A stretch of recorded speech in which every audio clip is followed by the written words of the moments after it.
Hello दोस्तों, आज हम फिर हाजिर हुए हैं आपके बहुत इंटरेस्टिंग नॉवेल जादू चल गया के किस्त नंबर 2 को लेकर। अब जल्दी से देर मत कीजिए, लाइक कीजिए हमारे वीडियो को और चैनल कीजिए सब्सक्राइब। अब बढ़ते हैं नॉवेल की तरफ। किरण जब कमरे में दाखिल हुई तो तहमीना छत को घूर रही थी। उनकी आंखें अब भी नम थीं। अम्मी, उसके पुकारने पर तहमीना ने उसकी तरफ देखा और मुस्कुराकर उसे अपने पास बुला लिया। बेटा, कभी कभी इंसान को कुछ ऐसे फैसले करने पड़ जाते हैं जिसका उससे गुमान भी नहीं होता, लेकिन ऐसा किस्मत में लिखा होता है। बस हालात कुछ अजीब हो जाते हैं। किरण ने उलझन भरी नज़रों से माँ को देखा। मैंने कभी नहीं सोचा था कि मैं तुम्हारी शादी ऐसा करूँगी, लेकिन तुम्हारे अब्बू की मौत ने मुझे डरा दिया और अपनी बीमारी ने मुझे इतना बड़ा फैसला अचानक करने पर मजबूर कर दिया। जमाल भाई मेरे लिए फरिश्ता साबित हुए। मैंने तुम्हारी शादी तय कर दी है। आज तुम्हारा और मुर्तज़ा का निकाह है। किरण के सर पर जैसे धमाका हुआ। वो एकदम खड़ी हो गई। बेटा, मैं तुम्हारी कैफियत समझ सकती हूँ, लेकिन मैंने ये सब कुछ तुम्हारी भलाई के लिए किया है। मुर्तज़ा एक बेहतरीन लड़का है। उन्होंने उसका हाथ पकड़कर कहा कि उसी वक्त जमाल साहब अंदर आ गए। भाभी, आपकी इजाज़त हो तो निकाह करवाना शुरू करूँ? भाई साहब, इसमें इजाज़त की क्या बात है, तहमीना बोली। और फिर 5 लाख की मेहर पर किरण और मुर्तज़ा का निकाह हो गया। साइन करते ही सब उसको मुबारकबाद देने लगे। उसने बाप की खातिर ये कुर्बानी दे तो दी थी, लेकिन अब उसका दिल चाह रहा था वो सारी दुनिया को तहस नहस कर दे। इधर किरण ने भी निकाह नामे पर साइन कर दिए। शाहिदा ने आगे बढ़कर किरण का माथा चूम लिया और जमाल अहमद ने उसे गले लगा लिया। भाभी, जो एहसान आज आप लोगों ने किया है मेरी समझ में नहीं आता मैं किस मुंह से शुक्रिया अदा करूं। तहमीना के कहने पर शाहिदा मुस्कुरा दी।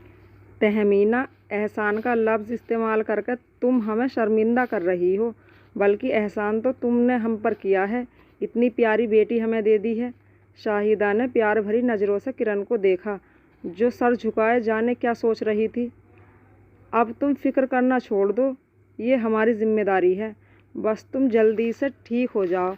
शाहिदा की बात पर तहमीना मुस्कुरा दी, फिर ख्याल आने पर बोली, अरे भाभी, आपने मुर्तज़ा से तो पूछा था ना, वो खुश है? अरे भाभी, नाखुश होने वाली कौन सी बात है। बस अचानक फैसला किया है तो दोनों बच्चे घबरा गए हैं।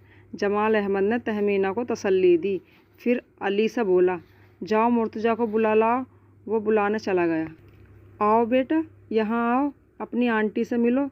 शाहिदा ने उसका हाथ पकड़कर उसे तहमीना के आगे किया तो वो एहतराम में उनके आगे झुक। तहमीना ने उसका माथा चूम लिया। सदा खुश रहो बेटा। वो खड़ा होकर इधर उधर देखने लगा। उसके अंदाज से बेजारी झलक रही। मुर्तज़ा, यहाँ आओ बेटा, ये अंगूठी किरण को पहना दो। शाहिदा ने पर्स से अंगूठी निकाल दी तो उसने ऐसी नज़रों से माँ को देखा जैसे कह रहा हो, इस ड्रामे की क्या ज़रूरत थी। बेटा, हाथ आगे करो। शाहिदा के कहने पर किरण ने अपना बायां हाथ आगे कर दिया। मुर्तज़ा ने अंगूठी उसे पहनाई तो सब मुस्कुरा दिए। मामा, मैं इससे बात करना चाहता हूँ, अकेले में। मुर्तज़ा ने माँ से कहा तो शाहिदा एक लम्हे के लिए चुप रह गई। उसने तहमीना की तरफ देखा तो उन्होंने मुस्कुराकर इजाज़त दे दी। हाँ बेटा, ज़रूर करो, शाहिदा ने कहा तो मुर्तज़ा बाहर निकल गया। किरण जाना नहीं चाहती थी। उसने उलझन में माँ को देखा। शाहिदा ने उसके कंधे पर हाथ रख दिया। बेटा जाओ, घबराने की ज़रूरत नहीं है। तहमीना ने भी कहा तो वो मजबूरन बाहर निकल आई। वो दोनों अस्पताल के लॉन में एक तन्हा गोशे में आ गए। बैठ जाओ। मुर्तज़ा के कहने पर वो बेंच पर बैठ गई। उसकी नज़रें मुसलसल झुकी थीं। मेरी समझ में नहीं आ रहा कि मैं बात कहाँ से कैसे शुरू करूँ। ये आज जो कुछ हुआ है मैंने ऐसा सोचा नहीं था, और ना इसमें मेरी मर्ज़ी व खुशी शामिल है। ये सब सिर्फ़ एक मजबूरी है और मजबूरी का मैं कायल नहीं हूँ। मुझे इस बात का भी अफसोस है कि तुम्हारे साथ भी ज़्यादती हुई है। मुझसे कोई उम्मीद मत रखना। मैं इस शादी को नहीं मानता। जो मुझे पसंद होगी मैं उसी से शादी करूँगा। लेकिन आई एम सॉरी, ये मेरी ज़िंदगी का सवाल है। वो बहुत गुस्से में बोल रहा था। मैंने ये सब इसलिए कहा है कि मैं तुम्हें किसी धोखे में नहीं रखना चाहता। ये सिर्फ़ एक कागज़ी रिश्ता है। आई होप तुम मेरी बात को समझ गई होगी। अल्लाह हाफिज़ ये कहकर वो मुड़ गया। उसके जाने के बाद उसने नज़रें उठाईं और उसे जाता देखा। जिस रिश्ते को वो अभी ठीक तरह से महसूस भी नहीं कर पाई थी, वो शीशे की दीवार साबित हुआ, जिसके टूटने पर सारी किरचियाँ उसके जिस्म में चुभती महसूस हो रही थीं। आँखें धुंधलाने लगीं तो उसने आँखें ज़ोर से बंद कर लीं। वो आज से पहले इस शख्स को, जिसका नाम मुर्तज़ा जमाल था, जानती भी नहीं थी। उसने उसे देखा भी नहीं था। आज वो उसके लिए रो रही थी। समझ नहीं पा रही थी कि उसे खो देने का दुख था या उसे रद्द किए जाने का। उसे अपनी किस्मत पर रोना आ रहा था। किसी ने तरस खाकर उसे अपना नाम दिया, फिर उस पर जता दिया। उसने दोनों हाथों में अपना चेहरा ढांप लिया। वो रोना चाहती थी, लेकिन उसी लम्हे उसे अपनी माँ का चेहरा दिखाई दिया तो उसने खुद पर काबू पा लिया। नहीं, मैं अम्मी को नहीं बताऊंगी। मैं उन्हें तकलीफ़ नहीं दे सकती। उसने जल्दी से आंसू साफ किए और खुद को नॉर्मल करते हुए अंदर कदम बढ़ाए। हो गई बात? उसको अंदर जाता देखकर शाहिदा ने पूछा तो वो मुस्कुरा दी। 1 महीना अस्पताल में रहने के बाद तहमीना को डिस्चार्ज कर दिया गया। फिर अंकल 1 हफ्ता उनके साथ रहे। उन्होंने उनका मकान बेच दिया और उन्हें साथ लेकर दिल्ली आ गए। तहमीना ने उन्हें बहुत मना किया था, लेकिन उनका कहना था कि अब वो अकेला नहीं रहने देंगे। भाभी, कैसा लग रहा है आपको? जमाल साहब ने तहमीना ने पूछा। बहुत अच्छा। सबसे बढ़कर अच्छी बात यह है कि आप लोग हमारे पास हैं। चलो किरण बेटा, अच्छी सी चाय पिलवाओ। जमाल साहब के कहने पर वो किचन में आ गई। अंकल ने अपने घर के पास ही उनको अलग घर ले दिया था। यह भी एक बंगला था, जिसका ऊपर वाला पोर्शन किराए पर उन्हें दिलाया था। नीचे वाले हिस्से में मालिक मकान खुद रहते थे। वो दोनों मियाँ बीवी थे, जिनके 2 बेटे अपनी फैमिली के साथ अमेरिका में रहते थे। अंकल चाय। किरण ने चाय दी। वाह भाई, इसे चाय कहते हैं? मज़ा आ गया, उन्होंने मुस्कुराकर कहा तो वो भी मुस्कुरा दी। वैसे भाभी, अगर आप हमारे साथ रहती तो ज़्यादा अच्छा होता।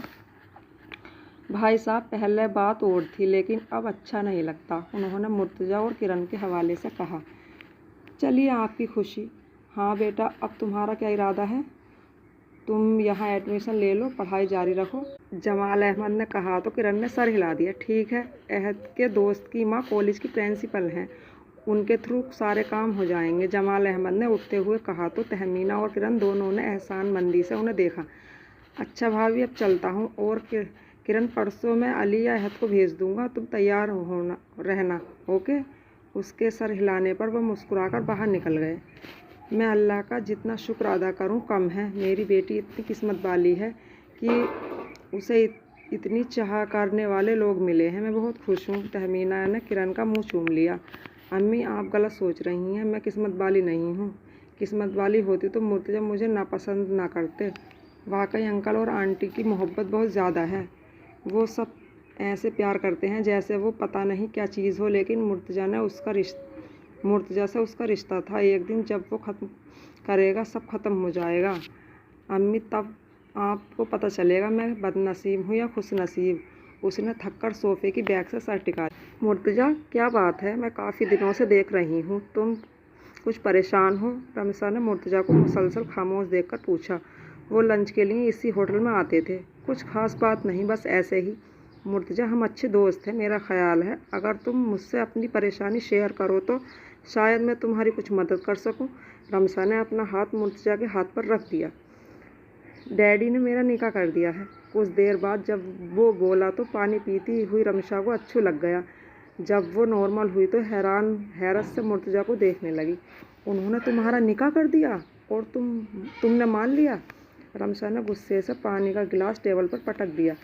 तो क्या करता, उस वक्त हालात ही ऐसे थे कि बस मजबूर हो गया था। ओ कम ऑन मुर्तज़ा, तुम बच्चे तो नहीं थे कि उन्होंने हाथ पकड़कर ज़बरदस्ती तुमसे साइन करवा लिए, या तुम उन पर डिपेंड करते थे जो उनकी बात न मानने पर तुम्हें घर से निकाल देते, और ना ही तुम लड़की थे। लेकिन मेरे पेरेंट्स मेरी शादी तो दूर, मेरी मंगनी भी नहीं कर सकते। रमसा की गुस्से से बुरी हालत हो रही थी। मुर्तज़ा चुपचाप सुनता रहा। और वो जो हमारे दरमियान अंडरस्टैंडिंग है बल्कि थी, उसको मैं क्या समझूं। वो कुछ देर उसकी तरफ देखती रही, फिर एकदम खड़ी हो गई और बाहर निकल गई। मुर्तज़ा ने उसे रोकने की कोशिश भी नहीं की थी। उसने गुस्से से अपना हाथ टेबल पर मारा। अगर इस वक्त किरण उसके सामने होती तो वो यकीनन उसका गला दबा देता। उसे उस वक्त उस लड़की से नफ़रत महसूस हो रही थी जिसे उसने गौर से देखा भी नहीं था। वो ऑफिस जाने के बजाय सीधा घर आ गया। जो ही गेट के अंदर दाखिल हुआ, कोई चीज़ पूरी ताकत से उसकी टांग को लगी। उसने नज़र उठाकर सामने देखा, जहाँ कुछ फासले पर सामने वाले घर के 2 बच्चे अज़हर और आसिम किरण के पास खड़े थे। वो पहले से आग बबूला हो रहा था। ऊपर से किरण को देखकर उसका पारा चढ़ गया। वो सीधा उन लोगों की तरफ आ गया। तुम बच्चे हो जो मोहल्ले के बच्चों को इकट्ठा करके खेल रहे हो? उसने गुस्से से अली को कहा तो उसने सर नीचे झुका दिया। वो फ़ौरन वहाँ से खिसक गया। किरण भी उसे देखकर सहम सी गई थी। और तुम यहाँ क्या कर रही हो? तुम्हें अगर खेलने का इतना ही शौक है तो ये शौक अपने घर पूरा किया करो। Now get lost. उसने हाथ से गेट की तरफ इशारा किया। किरण ने बैट वहीं फेंका और गेट की तरफ दौड़ लगा दी। 5 मिनट बाद वो घर पर थी। वो सीधा बाथरूम में घुसी और दरवाजे से टेक लगाकर खड़ी हो गई। वो चीख कर रोना चाहती थी, लेकिन उसने मुंह पर हाथ रखकर अपनी चीखों का गला घोट दिया। वो जानती थी वो अनचाही है। आज उसने मुर्तज़ा की आंखों में अपने लिए शदीद नफ़रत महसूस की थी।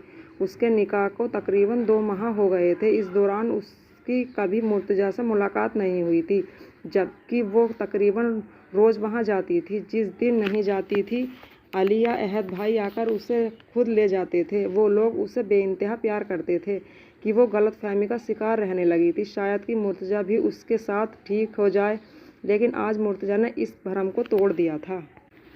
ए लड़की, कहाँ हो तुम? 1 हफ्ता हो गया है, तुम घर क्यों नहीं आ रही? उसे देखते ही अहद ने पूछा था। मैं तो यही हूँ भाई, आप पिछले 1 हफ्ते से कहाँ गायब हैं? किरण ने उल्टा उससे सवाल कर दिया। क्योंकि रोज़ाना कॉलेज उसे अहद लेकर जाता था, लेकिन पिछले हफ्ते से अली ये ड्यूटी दे रहा था। मैं ऑफिस के काम से शहर से बाहर गया हुआ था, कल रात को आया और आज सारा दिन तुम्हारा इंतज़ार कर रहा। फिर मामा ने बताया तुम 1 हफ्ते से नहीं आ रही हो। अहद ने बताकर पूछा तो वो मुस्कुरा दी। भाई, कॉलेज से आकर बस थकन हो जाती है, फिर घर का काम, बस टाइम नहीं मिलता। उसने कमज़ोर सा बहाना बनाया। ये कोई मुश्किल काम नहीं है, जो तुम करती हो पहले भी किया करती थी। ये रूटीन थी। अब क्या हो गया? हम कितना तुमसे प्यार करते हैं। डैडी बेचारे खुद तुमको देखने आ जाते हैं, मामा अलग याद करती हैं, और मैं देखो पागलों की तरह सीधा इधर ही आ गया, जबकि तुम्हारे पास हमारे लिए टाइम नहीं है। उसके बहाने ने अहद को अच्छा खासा गुस्सा दिला दिया था। किरण एकदम डर सी गई। आई एम सॉरी भाई, आइंदा ऐसा नहीं होगा। वैसे एक बात है, आप सब गुस्सा करने में माहिर हैं। ये और किसने किया है? और ये गुस्सा नहीं, हमारी मोहब्बत है। जाओ हमारे लिए चाय लेकर आओ, अहद ने सोफे पर फैलते हुए कहा। तो वो मुस्कुराकर किचन में आ गई। अपने पीछे उसने तहमीना की आवाज़ सुनी। ख़त्म हो गई लड़ाई तुम दोनों की? मैंने पूछा तो बताया मेरे टेस्ट हो रहे हैं। अहद के पूछने पर तहमीना ने उससे गुस्से से उसने कहा, अपना ध्यान वहाँ से हटा लिया।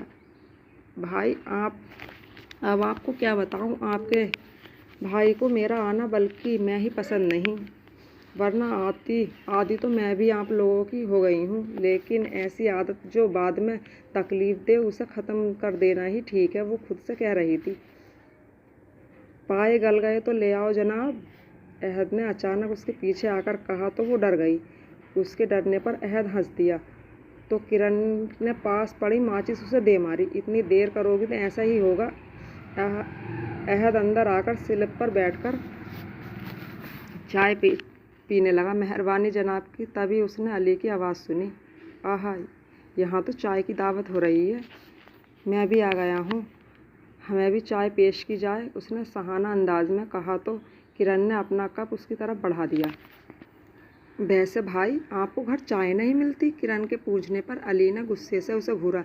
लड़की, कितनी बदतमीज़ हो तुम, एक कप पर इतनी बातें सुना रही हो। लेकिन इस गलतफहमी मत रहना कि तुम्हारी बातें सुनकर मैं चाय छोड़ दूंगा।